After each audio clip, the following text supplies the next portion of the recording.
Cet après-midi, c'est un moment important pour l'UTC et ses partenaires parce que nous avons inauguré le bâtiment génie informatique qui va regrouper le département de formation génie informatique et ses deux laboratoires associés, EUDIASIC d'une part et le laboratoire de mathématiques appliquées d'autre part.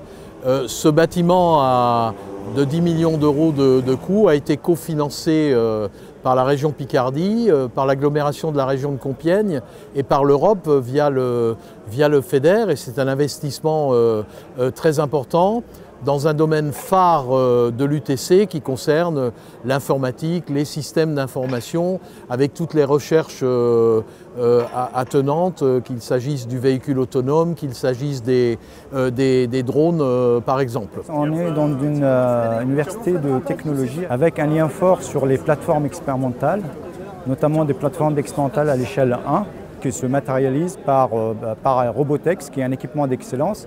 Et ce lien donc entre la recherche d'excellence et l'expérimentation de haut niveau comme Robotex. Le projet Robotex est un projet du PIA, c'est un Equipex qui fonctionne en deux temps, en deux tranches. Une tranche 1 qui a été lancée en 2011 et qui se termine actuellement, qui est l'achat des équipements.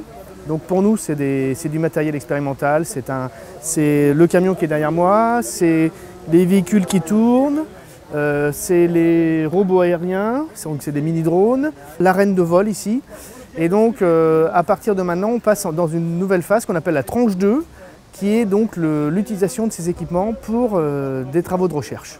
Ça va nous permettre d'accentuer encore nos relations avec l'UTC, on l'espère, et pour aller vers vraiment les futures applications du véhicule autonome, notamment celles les plus ambitieuses qui consisteront à avoir des véhicules autonomes qui fonctionnent quel que soit l'environnement, quelles que soient les situations de vie, et pour un large panel d'utilisateurs. L'automatisation de la production, les objets mobiles, le numérique appliqué à la production est une priorité de développement de la région, parce que ça correspond aux enjeux pour son industrie, à la fois les industries mécaniques qui sont au cœur de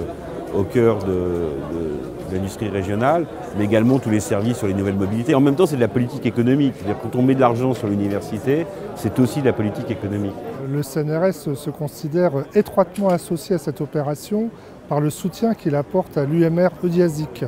Cette UMR qui fête ses 35 ans a bénéficié dès son début du soutien du CNRS et comporte un taux très important de personnel CNRS, ce qui montre la reconnaissance de la qualité des recherches qui est faite.